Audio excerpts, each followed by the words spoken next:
Hi வணக்கம். நம்ம Indian driving ஸ்கூல்லேருந்து நான் பேசுகிறேன். நம்மகிட்ட ஒரு ஸ்டூடெண்ட் வந்தார். சார், நான் சென்னையில் வேலை பார்க்குறேன். சரி தம்பி, நான் என்ன பண்ணணும் அப்படின்னு கேட்டேன். சார், எனக்கு லீவ் கிடைக்காது. நான் ஒரு 4 நாள் லீவில் வந்திருக்கேன். எனக்கு வண்டி படிக்க முடியுமா அப்படின்னு கேட்டார். நீங்கள் என் கூட கோஆப்ரேட் பண்ணால் படிக்கலான்னு சொன்னேன். ஏன்னா நமக்கு வந்து நம்பர் ஆஃப் கிளாஸ் தான், நம்பர் ஆஃப் டேஸ் கிடையாது. அதனால் நீங்கள் நம்பர் ஆஃப் கிளாஸ் எடுத்திங்கன்னா படிச்சலான்னு சொன்னேன். எப்படி சார்னு கேட்டாப்புல. மொத்தம் நமக்கு வந்து 12 கிளாஸ் தான். நல்லா ஆர்வம் உள்ளாங்க 8, 9 கிளாஸ்லேயே படிச்சுருவாங்க. 4 நாளும் 4 2 8 கிளாஸ், ஒரு நாளைக்கு 2 கிளாஸ் அட்டன் பண்ணால் போதும்னு சொன்னேன். அவர் ரெடி ஆகிட்டார். அவருக்கு லேனரும் போட்டு கொடுத்துட்டோம், வண்டியும் படிச்சிட்டாரு. வண்டி படிக்கும்போது நம்ம ஏற்கனவே எல்லாருக்கும் வீடியோ எடுத்து கொடுப்போம். அந்த வீடியோ எடுக்கும்போது அவருக்கும் அதே மாதிரி எல்லாரை விட சிறப்பாக பண்ணதுனால கூட 2 வீடியோவே எடுத்து கொடுத்தோம். 5, 6 வீடியோ எடுப்போம்னு வைங்களேன். அவருக்கு ஒரு 8 வீடியோ வரைக்கும் எடுத்து கொடுத்தாச்சு. ஆனால் இப்போ நமக்கு 8 வீடியோ போட்டால் நீங்கள்லாம் பொறுமையாக பார்த்துக்கிட மாட்டீங்க. ஏன்னா 1/2 மணி நேரத்துக்கு மேலே ஓடும். அதனால் அதோட எக்ஸாம்பிள் மாதிரியாக ஒரு 2 வீடியோ போட்டு விடுதேன். முதல்ல அவர் கேர் மாற்றி ஓட்டுறத ஒரு வீடியோ போடுதேன் பாருங்கள்.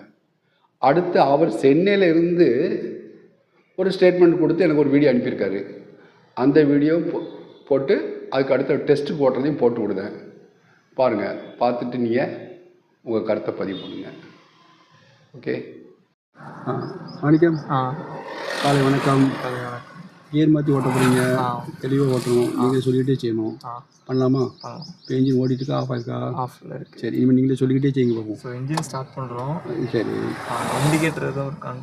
அலர்ட். முதல்ல இன்ஜின் ஸ்டார்ட் பண்ணுங்கள், சொல்லிக்கிட்டே சொல்லுங்க. ஓகே, அலர்ட் இருக்கான்னு பார்ப்போம். இருந்துச்சுன்னா ஹேண்ட் பிரேக் இருக்குன்னு அர்த்தம். சரி, ஸோ அதை எடுத்துட்டு warning lamp. Warning lamp. So இப்போ வந்து கியர் போடணும். ஸோ ஃபர்ஸ்ட் ஸ்டெப் வந்து ரைட் லெக் ரைட் ஹேண்டு, 1 2 3.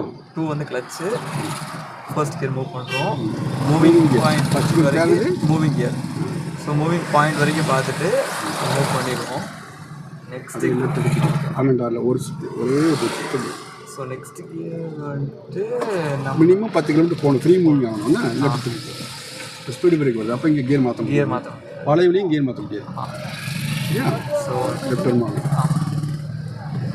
ஒரு வண்டி ஓட்டை பண்ணும்போது கியர் மாற்றக்கூடாது. சைடில் வண்டி வருதா அப்படி. சரி, இப்போ ஆச்சு கொடுங்க. ஃப்ரீ மூவிங் ஆகிட்டா 1 2 3. இந்த கியர் போடுங்க. செகண்ட் கியர் அடுத்து 20 தாண்டுற வரைக்கும் போட்டோம். 20 தாண்டுங்க. 20 தாண்டிட்டோம். ஸோ 1 2 தேர்ட் கியர் போகலாம். போட்டோம். இப்போ அடுத்த ஸ்பீடு பிரேக் வருது. ஸோ ஸ்பீட் பிரேக்கருக்கு வந்துட்டு எப்போவுமே 10ல் தான் போகணும். ஸோ செகண்ட் கியர் வந்துடுவோம். போடுங்க. 1 2 30 அடிக்கு முன்னாடி கியர் போட்டுறோம். அப்போ தான் வண்டி நம்ம ஸ்டடி பண்ணி போக முடியும்னா.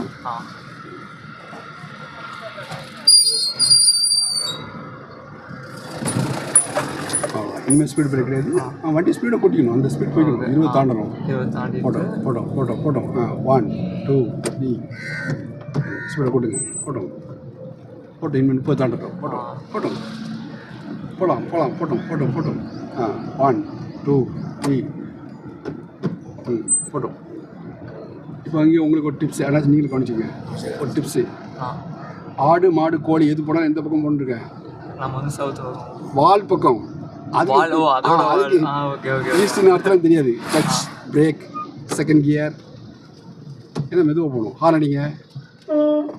எந்த பக்கம் போகுது பாருங்கள். அதில் எல்லாம் நீங்கள் நினச்சதை விட ஆப்போசிட்டாக போகுது. போட்டோம். அப்போ ஆடு பூரா அந்த பக்கம் ரைட் சைடில் போயிட்டு மாடு லெஃப்ட்டில் போகுது. அப்போ நீங்கள் இப்போ ரைட்டில் மாறிக்கலாம். இன்னும் கொஞ்சம் ரைட்டில் மாறுங்க. அது கண்ணுக்கு தெரியும் மாறிக்கிங்க. கிட்ட போகக்கூடாது. போகலாம். போட்டோம். 1 2 3. அடிங்க. போட்டோம். லெஃப்ட் வருவாங்க. ஸ்பீடு பிரேக் வருது. அப்போ எந்த கியர்? 1 2 6. காலை பிரேக்கில் வச்சுங்க. அப்படியே லெஃப்ட்டு அடிங்க.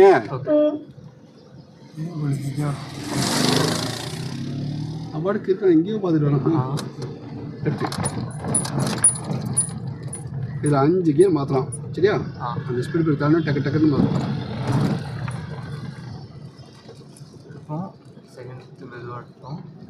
இனிமேல் 20 தாண்டுங்க. ஸ்பீடை கூட்டுங்க. போட்டோம்.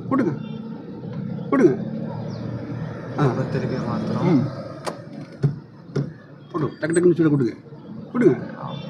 30 தாண்டுறோம். ஆ ஆ இந்த கியர் போட்டிங்க, ஃபோர்த் கியர். போட்டோம் ஸ்பீடாக கூட்டுங்க கூட்டுங்க. ஆ 1 2 3 ஃபிஃப்த் கியர்.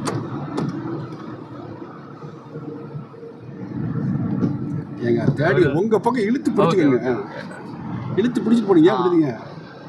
சரி இப்போ காலை பிரேக்கில் வைங்க. 30 கொண்டு வாங்க. பிரேக்கை மட்டும் நல்லா மூச்சு 30 கொண்டு வாங்க. பிரேக் 30 வந்துட்டா, ஸ்பீட் 30 வந்துட்டா, வந்துருச்சு. ஸோ வந்துட்டு கிளச்சு நல்லா சப்பு மிதிச்சுங்க. அப்படியே லெஃப்ட் ஓரமாக வாங்க. ஃபர்ஸ்ட் கியர் நேரம் எடுத்துக்கங்க. கொஞ்சமாக பிரேக் மிதிச்சுட்டு பாடுங்க. நியூட்ரல், ஹேண்ட் பிரேக், வண்டி ஆஃப் பண்ணுங்க. இது கஷ்டமாக இருக்கு, பண்ணிடலாம்ல? ஓகே, வாழ்த்துக்கள். ஹாய், எல்லாருக்கும் வணக்கம். என் பேர் மாணிகாசன். ஸோ நான் இந்தியன் டிரைவிங் ஸ்கூலில் வந்துட்டு ரீசெண்டாக டிரைவிங் கற்றுக்கிட்டேன். எனக்கு வந்து 4 days தான்.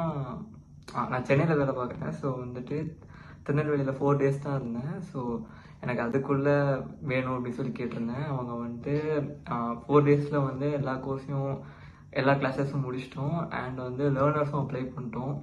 இப்போ என்னால் ரோட்டில் தனியாக ட்ரைவ் பண்ண முடியும்னு ஒரு கான்ஃபிடென்ஸ் வந்துருச்சு.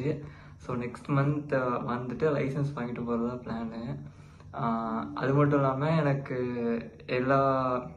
நான் ஓட்டுற எல்லா கிளாஸஸையும் எனக்கு வீடியோவாக வேறு கொடுத்துட்டாங்க. ஸோ டவுட்ஸ் இருந்தால் ரெஃபர் பண்ணிக்கலாம். அண்ட் யூடியூப் சேனல்ஸில் லேர்னிங் கண்டென்ட்டும் இருக்குது. ஸோ அதையும் டவுட்ஸ் வந்தால் எப்போனாலும் நான் ஃப்யூச்சரில் பார்த்துக்கலாம் அப்படின்னு சொல்லிட்டு ஒரு இது இருக்குது. உங்களுக்கே தெரியும், நீங்கள் வீடியோஸ் போஸ்ட் பண்ணியிருப்பாங்க. அந்த வீடியோஸ் பாருங்கள், உங்களுக்கும் ஒரு ஐடியா கிடைக்கும். தேங்க்யூ. ஐயா வணக்கம்.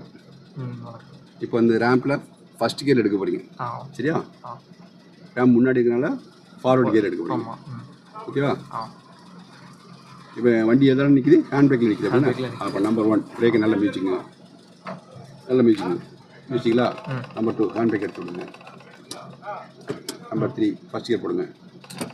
லட்சம் மிதிச்சு கியர் போட்டாச்சு. 9 மேலே கை வச்சுருங்க. என்ஜின் சவுண்டு நைஸாக மாறணுன்னா பிரேக்லேருந்து கால் எடுத்து ஆஸ்ட்டு கொடுங்க. கொடுத்து அதுக்கப்புறம் வண்டி மூவ் பண்ணிட்டு ஒரு பாயிண்ட் கிளச் விடுங்க.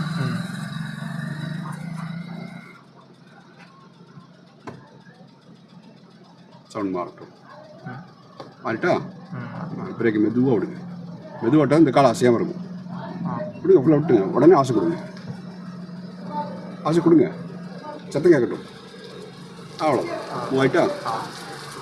சரி, கிளச், பிரேக், ஹேண்ட் பிரேக். இப்போ இது டெஸ்ட்டுக்கு, இப்போ பார்க்கும்போது டெஸ்ட்டுக்கு ஹேண்ட் பிரேக் போட்டிங்க இல்லையா? அதனால் ஆஸ்ட்லேருந்து கால் எடுத்து, பிரேக்லேருந்து கால் எடுத்து ஆசை கொடுங்க. வெளியே போகணும், உள்ளே போகணும்.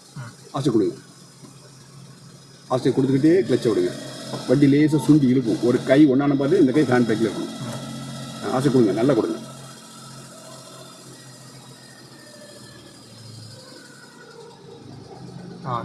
எடுத்து விடுங்க. ஆசை கொடுத்துட்டு கட் பண்ணக்கூடாது. ஆசை சத்தம் கேட்கல, அவ்வளோதான். Clutch, break, neutral, hand brake, வண்டி ஆஃப் பண்ணிங்க. இது கஷ்டமாக இருக்குது. பிரேக்கில் ஒரு தடவை எடுத்துக்கிங்க, ஹேண்ட் பிரேக்கில் ஒரு தடவை எடுத்துக்கிங்க இல்லையா? இந்த இடத்துல எல்லா கண்ட்ரோலும் யூஸ் பண்ணீங்க பார்த்தீங்களா? Hand brake, brake, clutch, gear, steering, ஆஸ்லேட்டு, மேஜர்மெண்ட் எல்லாம் யூஸ் பண்ணீங்க. செல்ஃப் கண்ட்ரோல் வேணும், மைனர் கண்ட்ரோல் நல்லா தெரியணும். அப்போ டெஸ்ட்டுக்கு எதனால் பார்க்காங்க இப்போ தெரியுதா? எல்லா கண்ட்ரோல் வேலை செஞ்சால் தெளிவாக எடுத்துடலாம். இப்போ எல்லா கண்ட்ரோல் உங்களுக்கு வேலை செய்யணும், தெளிவாக எடுக்க முடியுதா? டெஸ்ட்டுக்கு இதுதான் தேவை. இதை நல்லா தெளிவாக பார்த்து வச்சுக்கோங்க. நீங்கள் வரும்போது ஈஸியாக எடுத்துடலாம். நம்ம இது யாருக்கும் எடுத்துருக்கோம், ஆனால் அன்றைக்கோட நீங்கள் தெளிவாக எடுத்தீங்க. அதுக்கு வந்து கொத்து மதிப்பாக எடுத்தோம், சரியா? ஓகே, வாழ்த்துக்கள். என்ன 4 நாளில் வண்டி படித்தான்னு சொன்னால் உங்களால் நம்ப முடியுதா? கண்டிப்பாக முடியுங்க. டிரைவிங்னா அப்படி இப்படின்னு ஓவராக பில்டப் பண்ணி வச்சுருக்காங்க. அதெல்லாம் ஒன்றுமே கிடையாது. நிலா வச்சா காட்டி சோறு கொடுத்தது பழைய காலம். நிலாவை ஏக்கர் கணக்கில் ரேட்டு பேசி விற்கிறது இந்த காலம்.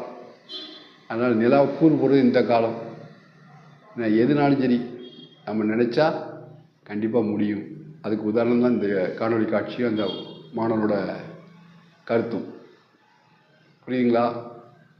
ஆனால் நம்ம டிரைவிங் வந்து முறையாக தெளிவாக கற்றுக் கொடுக்குறோம். கற்றுக் கொடுத்ததை உங்களுக்கே பாடமாக நீங்கள் வண்டி ஓட்டுறதை உங்களுக்கே வீடியோவாக எடுத்து கொடுத்துருவோம்.